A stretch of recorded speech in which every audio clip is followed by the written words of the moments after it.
안녕하세요. 평소 일할 때 아이디어가 잘 안 떠오르거나 할 때, 심심할 때, 잠깐 머리 좀 식히고 싶을 때, 이 사연 채널을 애청하는 구독자 중 한 사람입니다. 저는 30대 후반 여자고요. 그냥 가정주부는 아닙니다. 저는 일하는 시간을 제가 자유롭게 조절할 수 있지만 누구보다도 치열하게 살아가는 사람 중 하나입니다. 그렇다고 엄청 거창한 일을 하는 건 아니지만 누구에게 무시받을 직업은 결코 아닙니다. 제가 참고 참다가 지난주 시어머니한테 제가 하는 일의 정체를 밝힐 일이 있었는데요. 차라리 진작 말해버릴 걸 하는 생각이 들더라고요. 그동안 참아왔던 인격 모독과 저에게만 들이미는 이기적인 잣대, 무시 등을 이제는 더 이상 받아들이기가 너무 싫었습니다. 왜냐하면 시어머니는 얼마 전에 결혼한 동서와 저를 비교하면서 무시하시기 시작하셨거든요. 제가 제대로 통쾌한 복수 한번 해드렸습니다. 어떻게 했는지 자세하게 말씀드릴 테니까 전국에 계신 며느리분들 제 사연 듣고 조금이라도 힘내시라고, 기 펴고 사시라고, 참고 사시지 말라고 모두 좋아요와 구독 먼저 해주시고 사연 들어주시길 바라겠습니다. 많은 분들께서 이 사연을 들으시고 대리만족하셨으면 좋겠어요. 그럼 본격적으로 제 사연에 대한 이야기를 시작하겠습니다. 저는 30대 초반까지는 뚜렷한 직장이 없이 제가 정말 하고 싶은 일이 무엇인지 고민하며 방황하는 시기를 가졌습니다. 남들에게 말하면 알만한 서울 최상위권 대학, 서울대, 연대, 고대 중 한 곳을 나왔고 취직이 잘 된다는 이야기에 공대를 선택해서 공대생으로 졸업을 했고 삼성, LG, 현대 중 한 곳에서 취업 전환형 인턴을 하다가 부서를 잘못 만나 비인간적인 팀 사람들을 만나 주말은 물론 평일에도 집에 자정이 다 되어 들어가는 그런 말도 안 되는 인턴 생활을 했습니다. 결국 취업 전환이 되어 취직할 수 있었지만 저는 더 그런 곳을 다닌다면 제 인생이 너무 답답하고 숨도 못 쉬며 살아갈 것 같았습니다. 대기업의 장점? 아무것도 느끼지 못하겠더라고요. 단 하나. 기대하시던 부모님께는 죄송한 마음이 들긴 하더라고요. 하지만 대기업을 다니는 것이 저를 엄청나게 큰 감옥에 가두는 일이란 생각이 저를 짓누르고 또 짓눌러서 아무것도 못하게 만들었습니다. 이런 생각들을 멈추고 싶었습니다. 벗어나고 싶었습니다. 도망을 가고 싶었습니다. 그래서 부모님께 그만두겠다고 말씀드렸습니다. 대신 그냥 이대로 제가 방에 틀어박혀서 있는 게 아니라 다른 직장을 구하겠다고 약속을 드렸죠. 제가 다니던 회사를 나온 것은 살기 위해서였습니다. 그런 곳에서 조금이라도 더 있었다가는 제가 병원 신세를 질 것만 같았거든요. 인턴 때도 이런데 취직을 해서 정직원이 되면 얼마나 더 했을까요? 퇴사를 하고 나니 같이 입사할 뻔했던 동기들이 그러던데 퇴사율이 높기로 유명한 좌천당한 사람들만 모아두는 꼴통 부서에 제가 운 나쁘게 배치되었던 거더라고요. 저와 같은 부서였던 이 악물고 꾹 참고 입사를 강행했던 그 친구도 결국엔 1년도 못 버티고 퇴사했다고 합니다. 저는 정말 그 친구도 힘들었을 거라는 생각을 했고 나오길 잘했다고 생각했습니다. 그리고 저는 숨통은 트인 채 일할 수 있을 것 같은 기업들을 찾기 시작했습니다. 저에게는 일한 만큼 보상받고 미래 가치를 알고 함께 달릴 줄 아는 스타트업이 잘 맞았나 봅니다. 물론 대기업이었던 전 회사 인턴 월급과 동일한 급여를 받았지만 저의 아이디어가 아무런 이유 없이 묵살되지 않고 정직한 토론이 가능한, 적어도 말이 통하는 사람들과 눈빛만은 반짝이며 살아있는 또래 사람들과 일하는 것이 저에게는 더 행복한 길이었습니다. 물론 일은 일이라 힘든 일이 없다면 거짓말이지만 저는 스타트업에서 7년을 버티고 제가 몸을 담근 회사도 큰 성장을 이루어 초기 창업 멤버로 꽤나 적절한 보상을 받았습니다. 하지만 스타트업은 언제 어떻게 될지 모르기 때문에 사치와는 거리가 먼 생활을 했고 늘 바쁘게 열심히 일하다 보니 연애와는 담을 쌓고 살다가 스타트업 동료가 해준 단 한 번의 소개팅으로 지금의 남편과 만나게 되었습니다. 제 남편은 정말 나이에 맞지 않게 순박하고 때묻지 않은 그런 사람이었습니다. 그래서 현생에 찌들어 살던 저는 남편이 참 귀엽게 보였습니다. 그거 아시나요? 사람이 귀여워 보이기 시작하면 답도 없다는 걸요. 저는 빠르게 남편에게 빠져들어갔고 첫 연애이자 마지막 연애가 되어 결혼까지 직행하게 되었습니다. 남편은 이해심이 많은 사람이었습니다. 가진 것이 많고 공부도 많이 했는데 그런 속세의 때가 안 탄 것 같은, 오히려 모든 것에 초연한 것 같은 성격인데 정신과 의사라니 완전 반전 직업이었죠. 남편은 열심히 악바리처럼 사는 그런 저를 응원해 주더라고요. 그리고 저에게 너무 열심히 살다 보면 자신이 진정으로 원하는 것을 놓치고 살 수 있다면서 제가 다니는 회사를 그만두어도 괜찮다고 말해준 유일한 사람이었습니다. 남편의 응원 덕분에 아르바이트를 병행하며 제가 하고 싶은 것에 계속 도전하는 삶을 살았습니다. 그 상태로 30대 초반이 되었는데도 그는 전혀 재촉하거나 저에게 잘못 살아왔다는 말을 하지 않고 언제나 늘 한결같이 응원해 주었고요. 그 모습에 저는 남편과 결혼을 결심했죠. 힘들 때 곁에서 힘을 주는 사람은 정말 고맙잖아요. 여러분들께서 저였어도 아마 같은 선택을 하셨을 거라고 생각합니다. 벌써 난 30살도 넘었고 이제 금방 30 중반이 되고 후반이 될 것 같은 생각이 너무 많이 드는 요즘이야. 아직도 내가 평생 뭐를 하면서 사는 게 제일 중요한지 모른다니. 내가 스스로 너무 한심하다는 생각이 많이 들어. 우리 줌이 많이 힘들었구나. 그런데 한심하다고 생각할 거 아무것도 없어. 적성을 운 좋게 빨리 찾은 사람들은 그저 운이 좋았던 거지. 대부분의 사람들은 계속 퇴사할까? 나랑 안 맞는 옷을 입고 있는 것 같다. 내가 잘하지도 않는 길로 언제까지 밥 벌어먹고 살 수 있을까 등등의 생각을 하면서 꾸역꾸역 살아간다고. 하지만 우리 주민은 주체적으로 좋아하는 일, 하고 싶은 일을 찾고 있는 중이잖아. 멋진 일이야. 그러니 기죽지 마. 정말 그럴까? 이 나이 먹고 아직도 변변치 않게 아르바이트나 전전하는 나 같은 사람이랑 왜 만나는 거야 계속? 내가 스타트업 다니던 건 지호 씨 만나고 얼마 안 돼서 있었던 일이잖아. 난 궁금해. 혹시 내가 더 불안해할까 봐 감정을 숨기고 있는 건 아닌지. 그런 바보 같은 소리는 하지 마. 나한텐 줌이 너뿐이야. 알잖아. 네가 아직 못 찾았을 뿐이지 분명 좋아하는 일, 하고 싶은 일을 하면 줌이 너는 그 분야의 탑을 찍게 될 거야. 이렇게 열심히 열정적으로 살 수 있는 사람은 흔하지 않거든? 그걸 조금 늦게 찾는다고 인생이 무너지는 게 아니야. 내가 곁에서 계속 응원해 줄 거야. 그러니 걱정 마. 난 너 아닌 다른 사람과의 삶 생각해 본 적도 없는걸? 하여간 정신과 의사 선생님 아니랄까 봐 바로 안심하게 이야기 잘하는 것 좀 보소. 처음에는 이렇게 세상 물정 모르게 생긴 순수하고 때묻지 않은 사람이 어떻게 그런 정신과 일을 하나 신기했는데 지호 씨가 아이처럼 맑고 순수하고 그 순수한 마음으로 정말 진심을 다해 응원하기에 지치지 않고 상대방을 그렇게 대해주니까 계속 정신과 일을 할 수 있는 게 아닐까 싶다. 정말 대단해 지호 씨. 나도 주미를 만나면서 내 삶의 길을 찾은 기분이야. 난 주미랑 인생의 동반자 같은 사이라고 생각해. 결혼, 설마 이렇게 프로포즈를 하는 거야? 안 돼, 안 돼. 다음에 정식으로 해줘. 알겠어. 당연히 그럴 생각이었다고. 정말 완벽한 남편이죠? 제가 팔불출이라고 생각하실 수도 있겠지만 객관적으로도 이런 사람 또 없다는 생각이 들었기에 남편과 결혼을 진행할 수 있었습니다. 다만 문제는 시댁이었죠. 결혼할 당시에도 결혼 후 초반 6개월까지는 정말 아르바이트를 하며 계속 저의 길을 찾는 상태였기 때문에 까다롭고 편견 가득한 시댁은 저를 안 입곱게 볼만했다고 생각합니다. 제가 빨리 자리를 잡고 하고 싶은 일을 찾아서 전념하고 싶었던 이유도 결혼 허락을 받고 결혼을 하는 과정 중에 저라는 사람이 이렇게 진로를 찾아보겠다고 늦은 사춘기를 겪고 있는 게 걸림돌이 될 거라는 건 너무나 잘 알고 있었기 때문입니다. 그래도 저희 남편이 저와 결혼하겠다는 굳건한 의지를 꺾지 못하시고 결국 결혼을 승낙하긴 했지만 말이죠. 그리고 결혼 후 일부러 시댁과 1시간 반이나 떨어진 거리에 신혼집을 구했는데 이유는 시어머니가 저한테 찾아오거나 찾아오라는 말을 덜 할 수 있게 하기 위함도 있었습니다. 남편의 세심한 배려였죠. 이런 면들을 아는데 어떻게 이 남자와 결혼하지 않을 수 있겠나요? 여러분이 저라면 남편과의 결혼을 포기하셨을 건가요?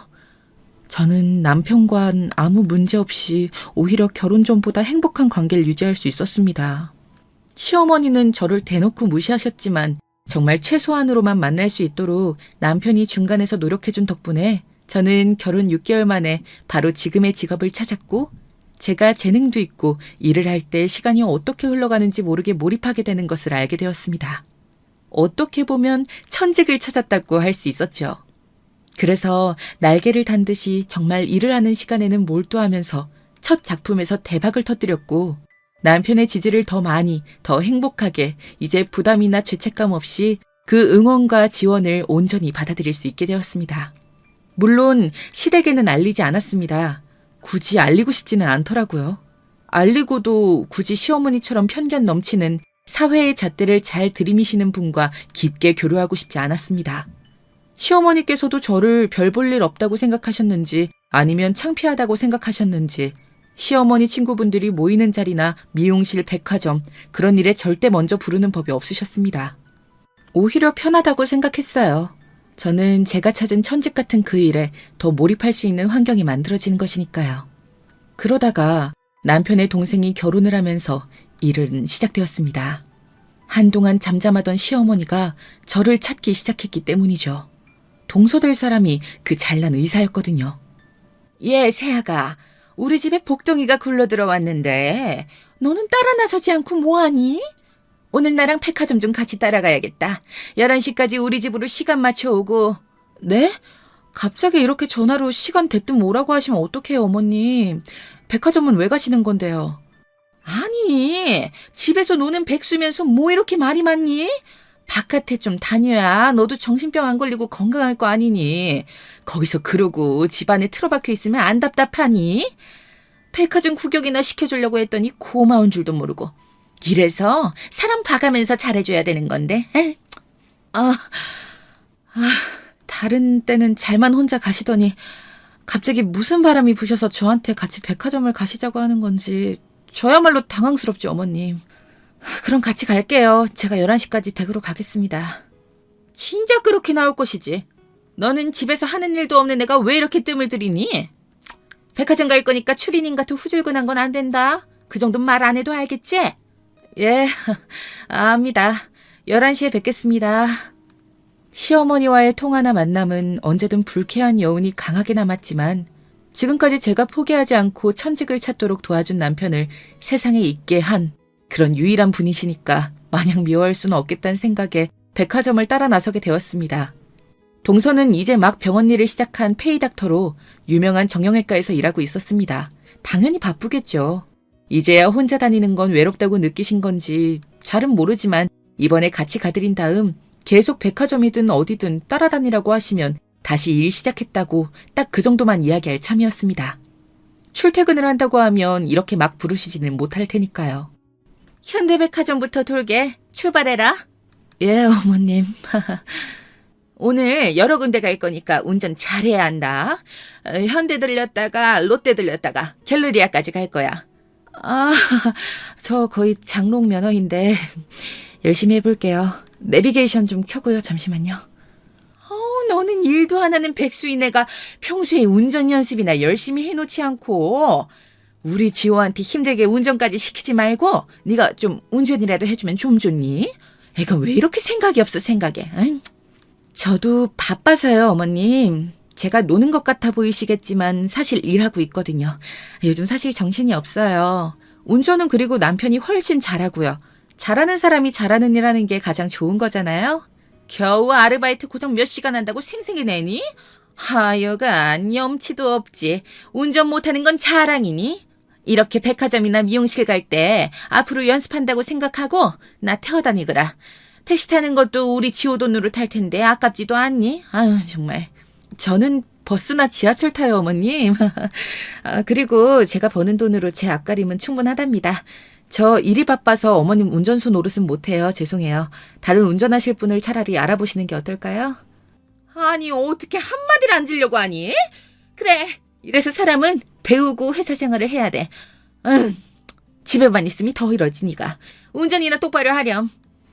저 출퇴근하는 일을 해요. 오늘은 회사 쉬는 날이라 다행이었지. 저 이제 아르바이트 안 하고 정식으로 일해요.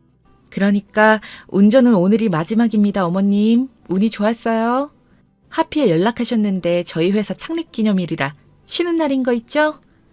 출퇴근을 한다고? 언제부터? 지금 나 운전해주기 싫어서 이러는 거냐? 거짓말하는 거면. 진짜예요, 어머님. 남편한테 물어보세요. 지호 씨도 저랑 같은 말 할 거예요. 시어머니는 저한테 앞으로 운전을 시킬 생각이셨나 본데 절대 그렇게 당할 수는 없죠. 제가 정말 노는 것도 아니고 일하느라 정신 없는데. 남편한테는 차에서 내리자마자 문자로 출퇴근하는 직장 다닌다고 입 맞추자고 보내놓았습니다. 백화점에 들어서자마자 시어머니는 무서운 속도로 쇼핑을 즐기시더군요. 이제 보니 저를 운전수로 쓰는 것보다는 짐꾼으로 쓰고 싶어서 부른 것이었습니다. 점차 쌓이는 짐들에 오랜만에 근력 운동을 하는 것 같이 잔뜩 무거운 짐을 들고 따라다니면서 다시는 안 와야지 이를 바득바득 갈았습니다. 이제는 좀 그만 사셨으면 하는 마음에 이 많은 명품을 어디에 쓰시려나 물었습니다. 어머님, 너무 손이 크신 거 아닌가요? 한 번에 이렇게 많이 사시면 어디에다 쓰시려고요? 고생하는 의사 며느리한테 이 정도 선물은 양반이지. 이제 가방만 사면 되겠구나. 옷이랑 신발은 넉넉하게 샀으니 그래도 활용 전문점으로 가방은 있어야겠지? 둘째 새아가가 어떤 가방을 들었더라. 옷이랑 신발은 최대한 비슷한 스타일로 샀는데. 동서 주려고 지금까지 이렇게 많이 사신 거예요? 게다가 명품 가방까지 사주시려고요? 저는 짐꾼이나 시키고요. 정말 너무하신 거 아닌가요? 의사 며느리하고 백날 노는 너하고 같냐? 사람도 자기 분수를 알아야 하는 거야. 의사 며느리한텐 이런 명품이 하나도 안 아깝지만 너는 집에서 노는 사람이 나와서 짐꾼이라도 해야 되는 거 아니니? 공짜 밥 먹고 공짜로 우리 지호집에서 살면서 이 정도도 못해, 어? 어머님, 지금 하신 말씀 후회하게 되실 거예요. 후회? 무슨 후회? 이걸로 주세요. 이 가방이 예쁘네. 우리 둘째 새아가가 딱 좋아하겠어?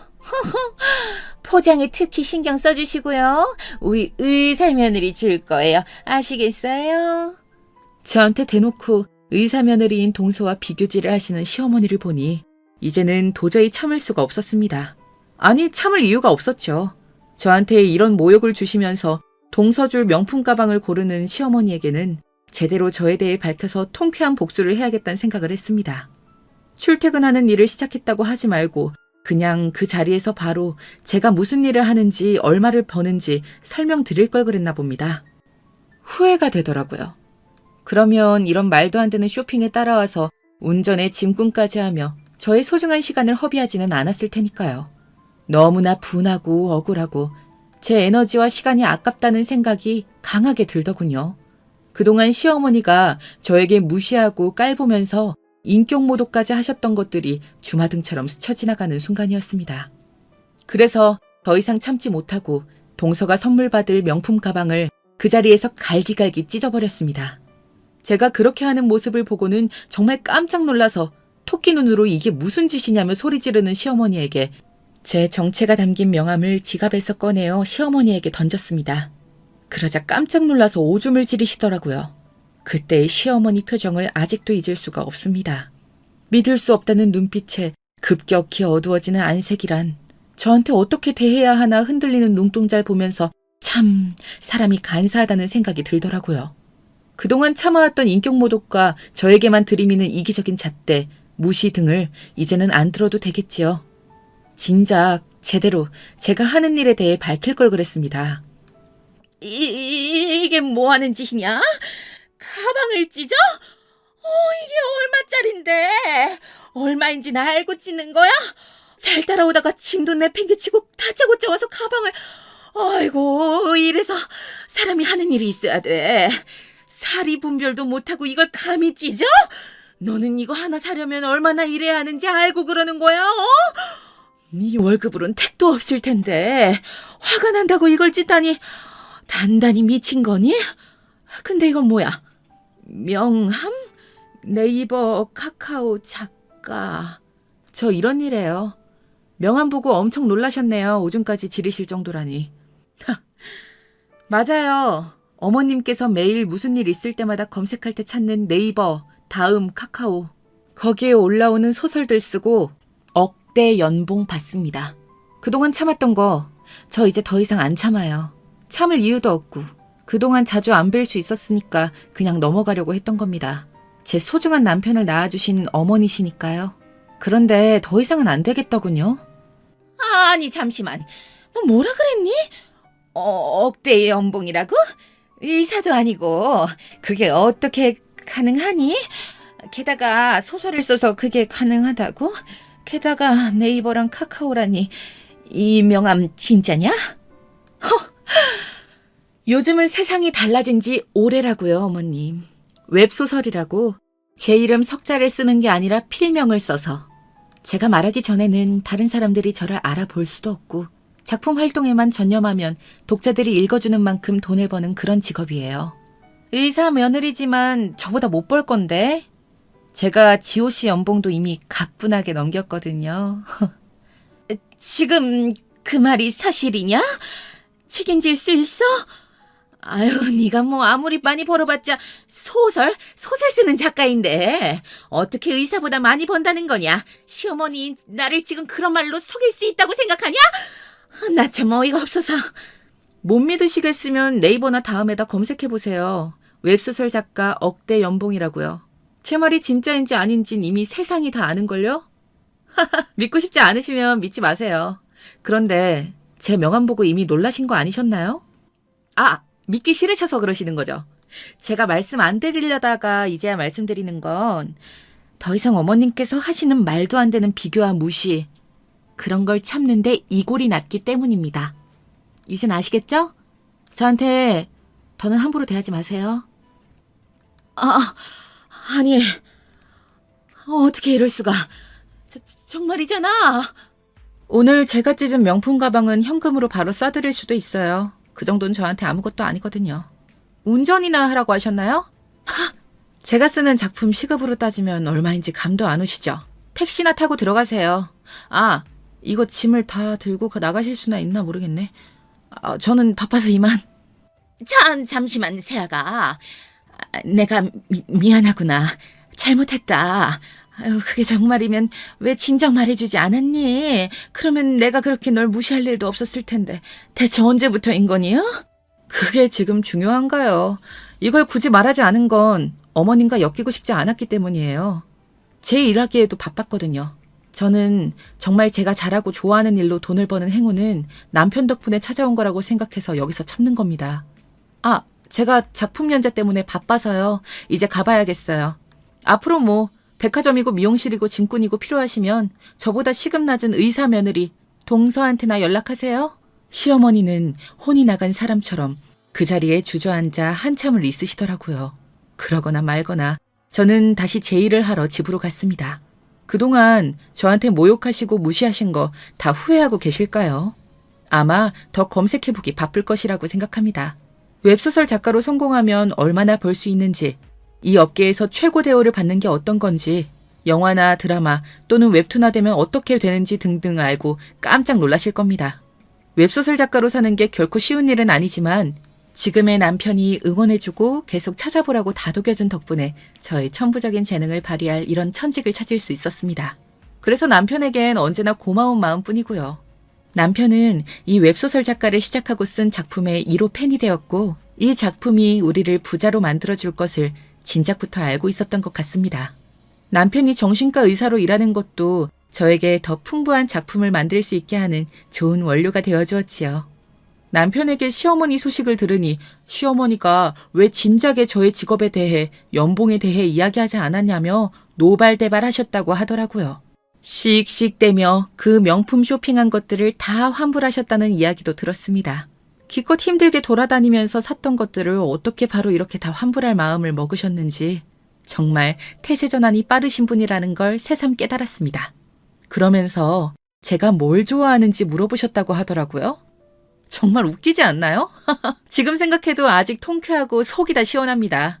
저는 명품 사치하지 않고 별로 지금 제가 하는 일 말고는 빠져있는 게 없어서 저한테 선물하고 싶으셔도 선물할 게 없으실 텐데 당분간 골머리 계속 썩히실 것 같아서 제가 바라는 건 최대한 저를 찾지 않는 거라는 말만 전해달라고 남편에게 그랬습니다. 남편은 환하게 웃으며 당연히 그렇게 말해두었다고 했습니다. 역시 똑똑한 사람입니다. 사실 남편에게 개원해 줄 수 있을 만큼 돈을 모았지만 남편은 개원보다는 부동산에 투자하고 계속 이렇게 살자고 하더라고요. 이유를 물었더니 당신이랑 같이 산 명품 옷이랑 신발 그것들 다 환불하느라 애먹으셨다네. 그걸 왜 다 환불하셨대? 아, 이제 동서보다 나한테 잘 보이는 게 나을 것 같다고 생각하신 거야? 그런 거지? 아, 정말 대단하시다, 우리 어머님. 나도 우리 엄마가 대단하신 거 아주 잘 알지. 나한테 당신이 좋아하는 거 다 말하라고 성을 내시더라고. 아예 마음이 확 바뀌셨나 봐. 진짜 진작에 말할걸. 그런데 왜 개원하기 싫다는 거야? 나 그동안 믿어준 당신한테 보답하고 싶은데 내가 지호 씨 아니었음 이렇게 천직을 찾을 수 있었겠어? 미안해하지 말고 부담 갖지 말고 그냥 받아줘. 어? 난 당신이 천직을 찾아서 기쁘게 일하는 모습을 보면 너무 기뻐. 그것만으로도 이미 충분히 갚았어. 개원을 굳이 하지 않아도 되는 이유가 있어. 난 줌이 네가 글을 쓰고 싶으면 글을 쓰고 쉬고 싶으면 쉴 수 있게 해주고 싶어. 내가 개원을 하면 내가 자유로울 수가 없잖아. 자유롭게 일하는 시간을 조절하고 한 작품 끝나면 쉴 수도 있는 줌이야 나도 맞추고 싶달까? 개원을 하기보다는 그만두고 같이 쉴 땐 쉬면서 여행도 다니고 그리고 또 줌이가 다음 작품 쓸 때 나도 다른 병원에 들어가면 되는 거니까.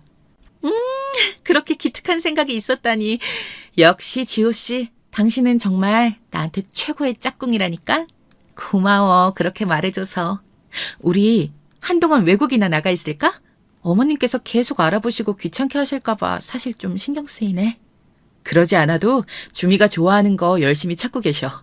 나한테 정말 내 연봉을 뛰어넘는 게 맞는지 10번도 넘게 확인하셨고 말이야.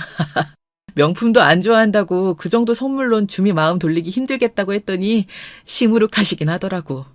그래도 지호 씨가 날 가만히 내버려두고 찾지 않는 게 최선이라고 이야기해줘서 다행이지. 안 그러면 계속 헛물캐시고 할 것 같아서.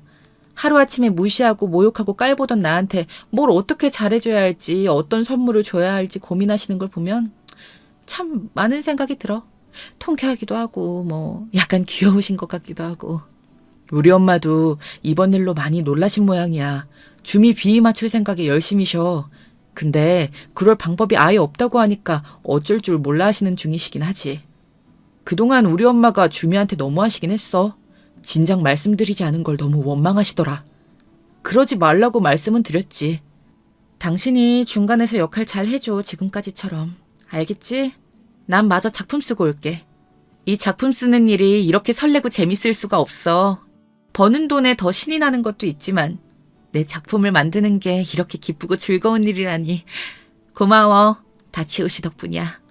나는 그저 주미가 가진 재능을 마음껏 펼쳐놓을 수 있도록 돗자리만 펴놓았을 뿐이야. 이 과정을 잘 풀어오고 도전한 건 주미 너 자신이지. 난 주미가 내 아내라서 내 사람이라서 정말 자랑스럽고 다행이야. 그건 나도 그러네요. 고마워 지호 씨.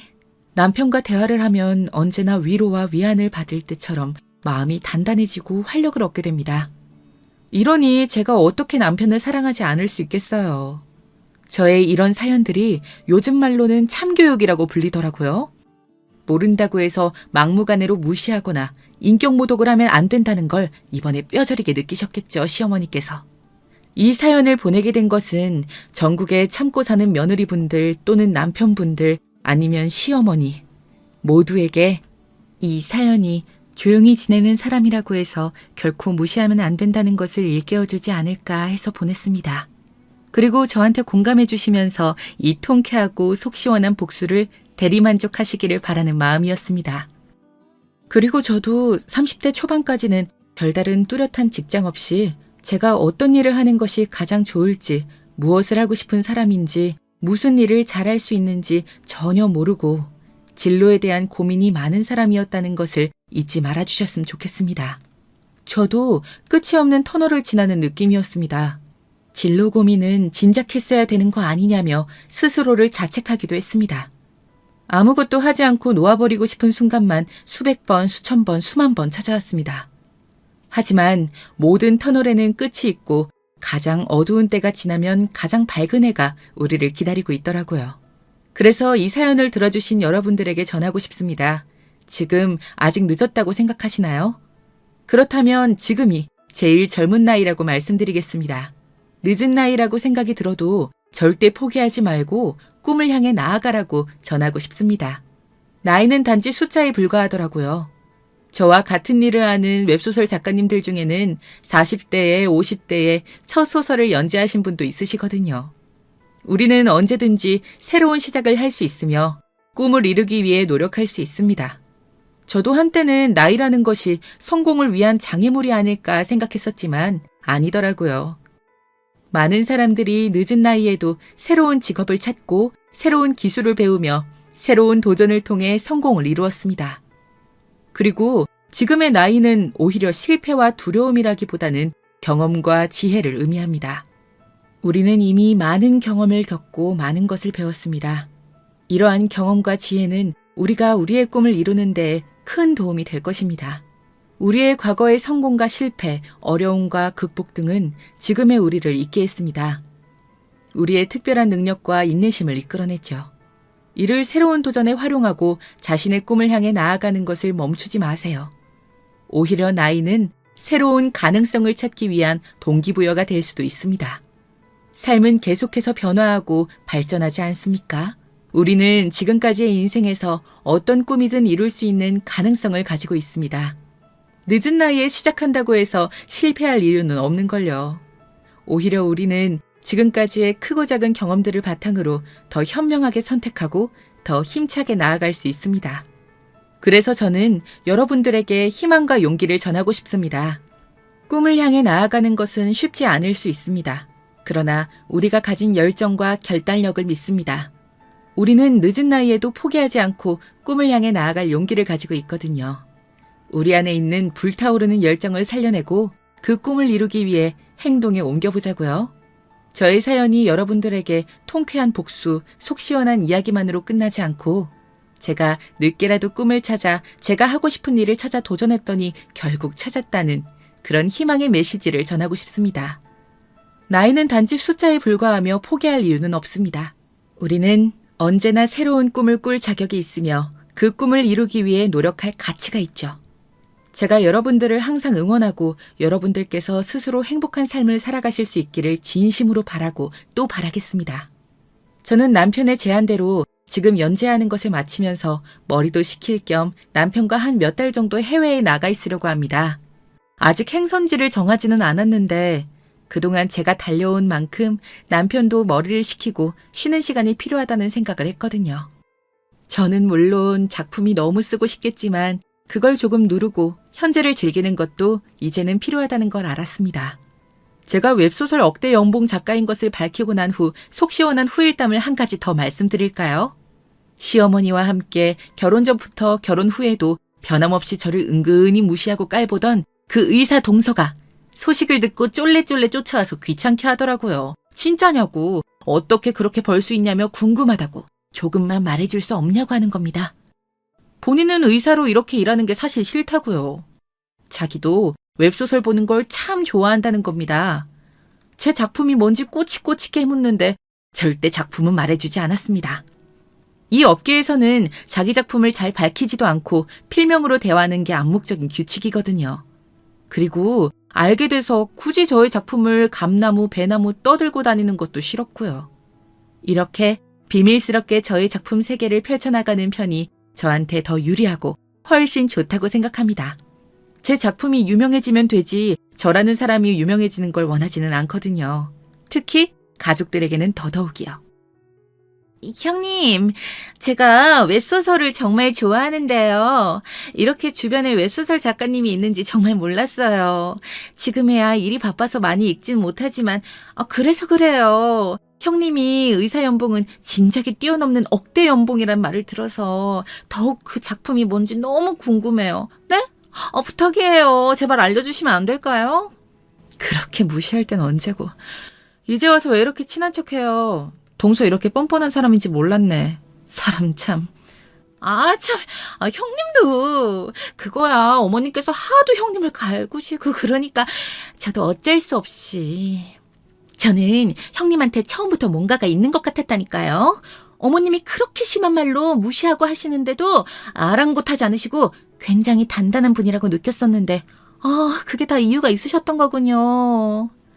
단단한 사람인 건 우리 남편 덕분이에요. 동서, 사람이 그러는 거 아니에요. 이렇게 다짜고짜 찾아와서 그동안 어머님이랑 같이나 무시하고 깔볼 땐 언제고. 혹시 기억상실증 같은 거 걸린 거예요? 아니면 양심이 없는 거예요? 동서가 웹소설을 좋아하든 말든 나랑은 아무 상관도 없고 알리고 싶지도 않아요. 내가 그렇게 한가해 보여요? 아니, 제 말은 그게 아니라. 죄송해요, 형님. 형님이 웹소설 억대연봉 작가님이라고 하니까 궁금한 것도 너무 많고 사실 잘 안 믿기기도 해서 제대로 이야기를 들어보고 싶었어요. 그동안 무시하고 깔봤던 건 죄송해요. 사과는 됐어요. 어차피 직업에 따라 사람 귀천 따지고 무시하는 사람들은 쉽게 안 변하죠. 그 천성이 어디 가겠나요? 제가 웹소설 억대 연봉 작가가 아니어도 저는 동서의 형님이었잖아요. 저는 똑같은 사람인데 동서는 왜 다른 사람 대하듯 저를 대할까요? 돈을 잘 버는 직업을 가졌다고 다른 사람을 함부로 대해도 되는 건 아니에요. 의사라는 사람이 그래가지고 환자들한테 나설 자격이나 있는 건지 의심스럽네요. 그건 제가 눈이 멀었었나 봐요. 의사라는 자부심에. 어머님께서 옆에서 자꾸 치켜 세워주시니까 저도 모르게 그만. 이제 어머님 핑계밖에 될 게 없나 보네요. 그런 생각을 하고 그런 행동을 한 건 모두 동서의 선택이었어요. 동서가 그런 사람이란 증거죠. 변명의 여지가 없어요. 이제 그만 나가주세요. 저는 작품을 써야 해서요. 그러네요. 죄송해요. 작품 쓰셔야 하는데 방해 안 되게 얼른 나가드릴게요. 의사 동서는 제가 버는 돈에 대해 자격지심이 있는 게 바로 티가 나더라고요. 정말 얼마를 버는지 궁금해서라기보다는 확인하고 시험해보고 싶어하는 게 더 눈에 보였고요. 제 작품이 무엇인지, 그것으로 얼마나 성공을 한 건지 기분 좋게 이야기해줄 수도 물론 있지만 굳이 그럴 필요가 있을까요? 이미 열등감에 빠진 사람인데요. 웹소설을 좋아한다는 것도 거짓말처럼 느껴졌거든요. 그런 사람에게 제가 굳이 정보를 줄 필요는 없으니까요. 무엇을 주든 본인이 원하는 대로 믿으려고 안간힘을 쓰겠죠. 그동안 저를 깔보고 무시하고 은근히 쪽을 주던 동서가 한마디도 찍소리 못하는 것을 보고 정말 웃기더군요. 웃음을 참느라 혼났습니다. 돈이 최고라고 생각하고 직업에 귀천이 있다고 강하게 믿는 시어머니와 동서 같은 부류는 오히려 제가 하는 일을 밝히자 다루기가 수월해지다니 참 아이러니합니다. 그렇지 않나요? 여러분께서는 저라면 이 두 사람과 가까이 지내실 건가요? 옆에서 계속 속을 팍팍 긁어볼까도 생각해 봤는데 저는 여러모로 이 두 사람과 함께 있으면 시간도 아깝고 에너지도 아깝고 차라리 멀리하는 게 저한테 더 좋은 선택이라고 생각했습니다. 이번 주에 드디어 연재하던 작품 하나가 마무리되었고 당분간 몇 개월 쉬겠다는 이야기를 한 상태입니다. 이제 여행 준비를 하면서 부쩍 생각이 많아져 가는데요. 이렇게 사연을 보내면서 저도 다시 한번 통쾌해지고 속 시원해질 수 있어서 기쁘더라고요. 부디 저의 사연을 많은 분들이 들어주시고 대리만족도 하시고 지금 무시하는 상대에게 복수할 날을 기약하며 꿈을 잃지 않고 끝까지 도전하시는 분들이 많아지시길 바랄 뿐입니다. 저와 남편은 몇 개월 쉬고 와서 또다시 일상에 복귀를 하겠죠. 그래서 남편이 다니던 병원을 퇴사하면서 부쩍 대화할 시간이 많아진 지금을 최대한 활용하고 즐기려고 합니다. 남편이 상담하는 사람들 이야기를 듣다 보면 정말 힘들게 자신을 괴롭히며 사는 사람이 많은 것 같습니다. 강박에서 벗어나려고 발버둥 치시는 분들도 계시고 하루하루 우울증과 싸우고 있는 분들도 있죠. 직장에서 사람들과의 관계 때문에 트라우마가 생겨서 공황장애를 앓고 있는 분도 있고요. 정말 다양한 사람들이 사람과의 관계 속에서 상처받고 그 상처를 치료하러 다시 사회에 녹아들기 전까지 병원에서 고군분투하는 사람들이 정말 많더라고요. 그래서 남편의 이야기로 차기작을 준비해 보려고 하고 있습니다. 저한테 털어놓으면서 남편도 위안을 얻고 또 아이 같은 웃음을 보여주거든요. 그리고 저는 이 웹소설 작가를 하는 일이 너무 좋고 재미있지만 또 다른 꿈이 생겼습니다. 바로 저처럼 좋아하는 일을 찾고 싶어하는, 자신의 재능을 발견하고 싶은데 아직 발견하지 못한 사람들, 늦었다고 도전하고 싶은 일을 도전하기에 망설이는 사람들, 진로에 고민이 있는 학생들, 그런 사람들을 상담해주고 싶어졌어요. 당장은 어렵겠지만 댓글로 혹시 그런 고민이 있으시다면 남겨주세요. 저도 여러분들의 이야기를 듣고 또 조언도 해드려보고 싶습니다. 남편은 병원에서 환자들과 대면하며 상담하지만 저는 꼭 만나지 않고도 우리가 충분히 소통하고 상담하면서 또는 응원해주면서 힘이 되어줄 수 있다고 생각하거든요. 지금 작품 활동을 하지 않고 잠시 쉬고 있을 때 이렇게 또 제가 하고 싶은 일을, 이 꿈을 도전해봐야 한다고 생각했습니다. 그래서 사연을 들어주신 분들에게 도움이 되고 싶어요. 저에 대한 응원도 좋고 자신의 고민에 대한 푸념이나 하소연도 괜찮습니다. 하고 싶은 일이 뭔지 모르겠는 가정주부분들이나 직장을 다니는데 이 길이 맞는지 모르겠는 분, 앞으로 뭐에 취미를 두고 살아가야 되나 하시는 분들, 내가 좋아하는 것이 뭐였는지 잘 모르는, 아니 잊어버리고 산 것 같다는 생각이 드는 분들 모두 좋습니다. 저의 이런 손 내밀기가 여러분에게 닿기를 바랍니다. 여러분들께서 댓글을 남겨주시는 건 저의 꿈을 이뤄주시는 것이나 다름없는 일입니다. 그래서 사연이 선정돼서 꼭 이 채널에서 소개되길 간절히 바라면서 사연을 썼습니다. 댓글 남겨주세요. 기다리고 있겠습니다. 저의 사연이 여러분들에게 용기가 되었거나 공감이 되었거나 통쾌하고 시원하셨다면 좋아요 한 번씩도 부탁드려요. 더 많은 사람들에게 이 사연이 알려지고 직업의 귀천을 따지는 사람을 그런 걸로 무시하고 깔보는 사람들이 그러지 않도록 경각심을 가지게 하면 좋겠습니다. 여러분 모두 도와주실 거죠? 천군만마를 얻은 듯이 든든하네요. 시어머니는 이제 저한테 가끔씩 필요한 게 있으면 언제든 연락하라고, 이제 남편이랑 결혼해줘서 고맙다는 말까지 하시더라고요. 남편이 저와 같이 여행 가는 것과 퇴사하는 것을 말했나 봅니다. 제가 개원까지 해줄 수 있다고 얘기했던 걸 아시고는 아마 저한테 더 잘해주시려고 하는 것이겠죠. 참, 사람이 이렇게 변할 수 있다는 게 신기하지 않으신가요? 나중에 시어머니를 소재로 소설을 써도 참 재미있을 것 같다는 생각이 드네요. 여러분께서 저라면 시어머니를 소재로 소설을 쓸 때 어떻게 하실 것 같으신가요? 작품은 정말 이렇게 생각하면 소재가 무궁무진하고 쓸 내용도 많은 것 같습니다.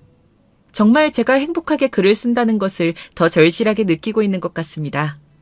여러분께서도 이런 일을 찾으시면 좋겠어요. 취미로도 좋습니다. 취미가 내 삶에 크고 작은 활력을 만드는데 큰 도움을 주니까요. 웹소설 작가로 어떻게 시작했는지 궁금하시면 그걸 남겨주셔도 좋습니다. 제가 엄청 자세하게는 어려워도 대략적인 방향은 말씀드릴 수 있을 것 같아요. 그리고 웹소설 작가뿐만 아니라 세상에 정말 무수히 많은 직업과 취미가 있다는 것을 아셨으면 좋겠습니다. 아는 것과 모르는 것은 정말 다르니까요. 알 때에는 도전해볼까?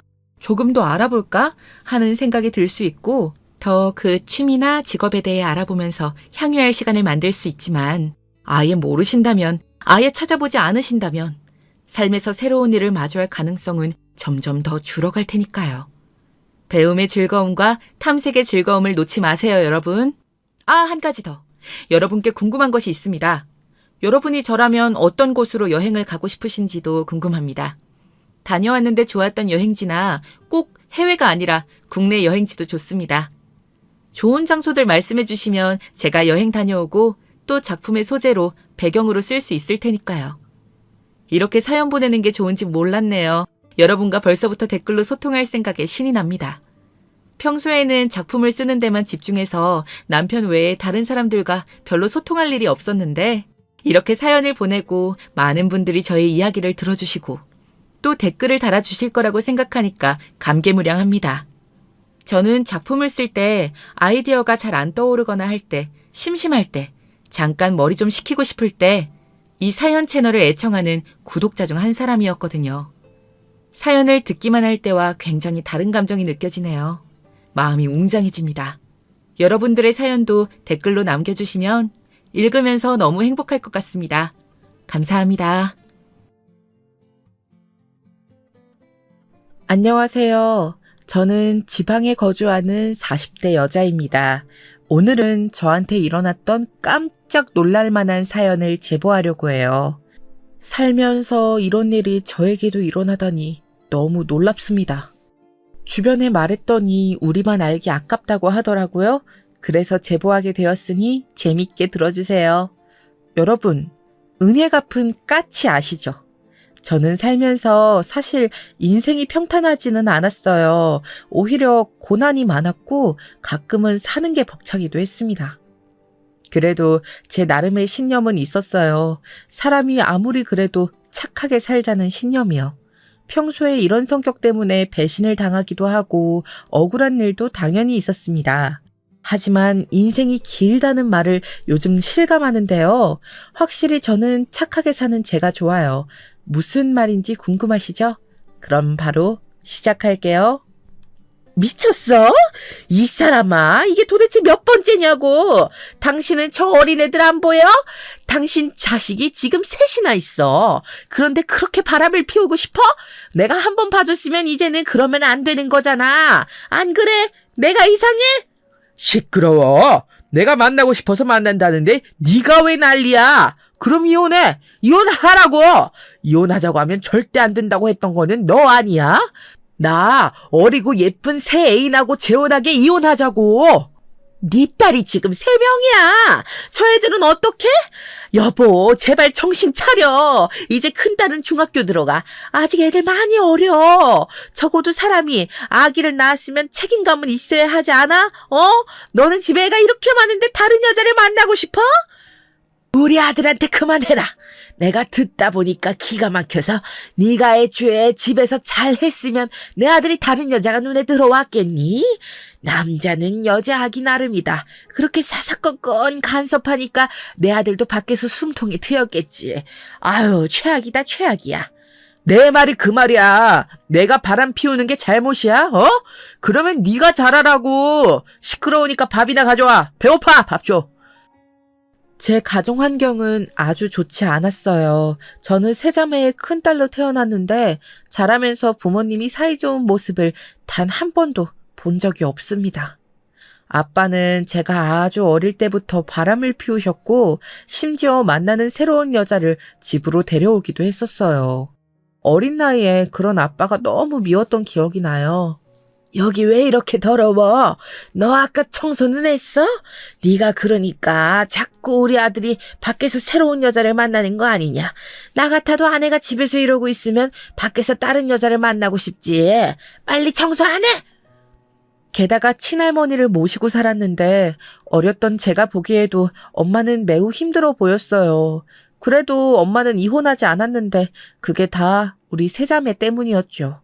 아빠가 그래도 밖에서 돈을 꾸준히 벌어오긴 했거든요. 현실적으로 이혼하면 엄마가 우리를 혼자 키우는 것은 너무 막막했었나 봐요. 그런데 그렇게 이혼하지 않고 버티던 엄마가 나서서 이혼하게 된 계기가 있었어요. 바로 제가 고등학교 1학년 때였습니다. 아이고, 아이고 내 아들.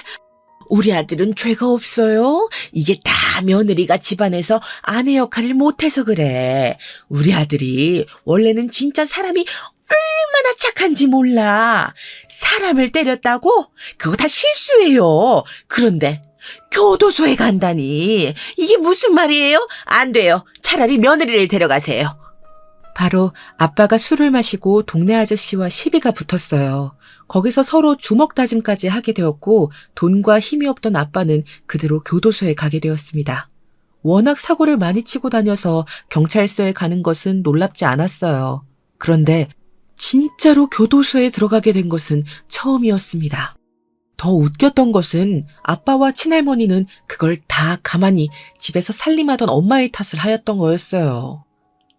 당신이 뭐라도 해보라고.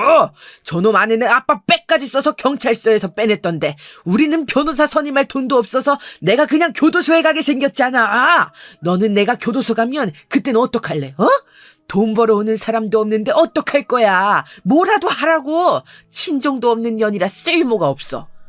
우리 아들이 뼈 빠지게 밖에서 돈을 벌어왔으면 안에서 잘했어야지. 순진한 내 아들을 이렇게 교도소까지 가게 만들어? 네가 제정신이야? 그만! 나 이제 못 참아. 이혼해. 맨날 나한테 이혼하자고 했지? 그래, 환영이야. 제발 이혼하자. 나 더는 못 참아. 내가 평생 이러고 살 거 생각하니까 속이 깝깝해서 죽을 것 같아. 이혼해. 애들은 다 내가 데려갈 거야. 뭐? 이혼? 그래, 해. 내가 뭐 무서워할 줄 알아? 지금 너 내가 교도소 간다고 이러는 거지? 내가 장담하는데 너 내가 출소하면 나 찾아와서 돈 달라고 할걸? 참나, 네가 뭘 할 줄 아는데 아무것도 못하면서 이혼해! 쓸모도 없는 딸만 셋 낳았으면서 뭐가 그리 당당해? 그래, 그 계집애들 다 데리고 가라. 우리 찾아오기만 해봐. 알겠어? 꺼져. 당장 우리 집에서 꺼지라고. 뭘 봐? 안 나가? 나가. 내가 이런 망할 집구석에서 결혼 생활을 했던 게 인생의 한이다, 한. 얘들아, 가자. 이 쓰레기 같은 집안하고는 다시는 만나지도 말자. 튀! 엄마는 무서워서 울고 있는 우리 세자매를 데리고 살던 집을 나왔어요. 그렇게 엄마와 아빠는 아빠가 교도소에 들어가며 이혼했고, 그때부터 엄마는 홀로 우리를 키우기 시작했습니다. 원래도 우리 집이 잘 사는 편은 절대 아니었는데 아무것도 없이 나온 엄마의 삶은 참 힘들었어요.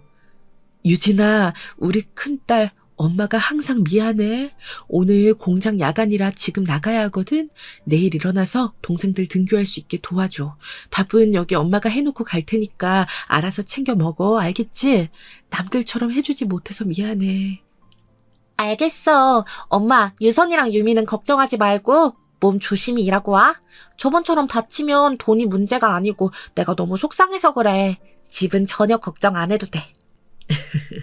내가 망할 남편복은 없어도 자식복 하나는 기가 막혀. 엄마는 그래서 공장에도 공주가 셋이나 있다고 벌써 자랑했어. 그중에서도 우리 큰 공주가 제일 좋고 기특해.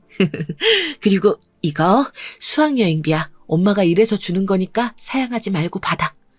뭐? 싫어. 나 안 간다고 이미 선생님께 말씀드렸어. 나 진짜로 수학여행 안 가도 돼. 이 돈이면 우리 한 달은 먹고 살 수 있어, 엄마. 이거 아껴서 차라리 유선이랑 유미 학비에 보태자. 아니야. 엄마가 우리 큰딸 수학여행은 진짜 보내고 싶어서 그래. 그러니까 꼭 가. 알겠지? 엄마 다녀올게. 엄마와 우리 세 자매는 서로 유달리 각별한 사이였어요. 가난해도 서로를 향한 마음은 워낙 컸습니다. 엄마는 홀로 우리를 키우며 공장에 다니셨는데 그래서 동생들을 챙기는 것은 항상 제 몫이었어요. 다행히 동생들이 매우 순해서 큰 어려움 없이 그렇게 저는 성인이 되었습니다. 성인이 되고 나서 대학은 당연히 진학하지 못했어요. 현실적으로 돈이 없기도 했고 공부를 그리 잘하지도 않았거든요. 엄마, 이제 나도 돈 버니까 너무 무리하지 마. 그러다 몸 상해. 그리고 이 돈으로 유선이 대학 학비에 보태자. 다행히 셋 중에 한 명이라도 공부를 잘해서 다행이야. 그렇지? 아휴, 네가 번 돈은 네가 쓰라니까. 너 내년에 지금 만나는 애랑 결혼한다며. 그럼 그때 결혼 비용으로 써. 엄마는 자식한테 이렇게 돈 받는 거 민망해. 남자친구랑 결혼은 내가 알아서 할게. 원래 결혼은 서로 형편에 맞게 하는 거지. 그러니까 잔말 말고 엄마는 돈 받아줘. 저는 그때 당시 동네에 있던 미용실에 고등학교를 졸업하고 취직했어요. 다행히 원장님이 좋은 분이라 저를 많이 챙겨주셨습니다. 그리고 그 미용실의 단골 손님과 친해졌는데 그 단골 손님이 바로 제 첫 남자친구이자 지금의 남편이에요. 남자친구는 저보다 4살 많은 오빠였고 굉장히 웃는 모습이 예뻤습니다. 친절하고 다정한 모습에 반해서 연애를 시작하게 되었어요. 한 번도 싸우지 않고 3년의 연애 끝에 청혼을 받아 결혼 준비를 하기 시작했습니다. 오빠도 그런 아픈 사정이 있는 줄은 몰랐어. 내가 아버지가 바람도 피우고 사고를 너무 많이 쳐서 교도소에 갔다고 했잖아. 나는 이런 사정을 알면 오빠가 나를 떠날 거라 생각했어. 그런데 오빠도 비슷한 환경에서 자랐다니까 반가워. 우리 아버지도 진짜 문제 많았어. 그래서 나는 오히려 결혼해서 정상적인 가정을 가지고 싶더라. 그리고 유진이 네가 세자매고 나는 삼남매고 우리는 둘 다 첫째잖아. 이것조차 나는 운명이라고 생각해. 우리 결혼해서 진짜 행복하게 살자. 알고 봤더니 남친과 저는 공통점이 매우 많았어요. 둘 다 동생이 2명이었고 홀어머니 밑에서 자랐습니다. 그래서 더 급속도로 사이가 가까워질 수 있었어요. 저는 사실 아직도 제가 시댁에 처음 인사 갔던 날이 기억나요. 우리 아들하고 결혼해줘서 고마워요. 이렇게 예쁜 아가씨가 내 며느리가 된다니 너무 황송해서 웃음이 자꾸 나와요. 내가 다른 건 몰라도 남의 집 귀한 딸을 고생시키지는 않을 거예요. 우리 잘 살아봐요. 시어머니의 첫인상은 매우 곱고 차분하다는 거였어요. 저런 분이 아들을 셋이나 키운 게 신기했습니다. 너무 참하고 다정한 시어머니는 말을 참 예쁘게 하는 재주가 있으셨어요. 남편에게 듣기로는 원래 천성이 다정한 분이라고 했죠. 남편의 성격은 바로 시어머니를 닮았더라고요. 사실 양가가 둘 다 형편이 좋지 않아 걱정이 매우 많았어요. 남편과 제가 둘 다 일하고 있어도 현실적으로 각자 집에 반드시 용돈을 줘야 하는 상황이었거든요. 동생이 둘이나 있으니 어쩔 수 없었어요. 일단 우리 집에서 신혼을 시작하고 나중에 아기를 낳으면 그때 독립하는 게 좋겠다. 다만 우리 새아가가 나랑 시동생들하고 사는 게 많이 힘들 텐데 그게 미안하네. 내가 거슬리지 않도록 노력 많이 할게. 집을 사주지 못해서 미안하다. 에이, 어머님 괜찮아요. 각자 형편에 따라 사는 건데 집을 못 해주시면 어때요? 저는 아무 상관없어요. 돈을 모을 수 있을 때 모아야죠. 그러니 걱정하지 마세요. 형편이 어려워서 시댁의 합가에서 신혼생활을 시작하는 것으로 미리 정하고 결혼식 날짜를 잡게 되었어요. 상견례도 무사히 마쳤고 서로 예단이니 예물이니 쓸데없는 절차는 생략하자고 합의했죠. 내가 시집살이를 워낙 심하게 당해서 얼마나 걱정했는지 몰라.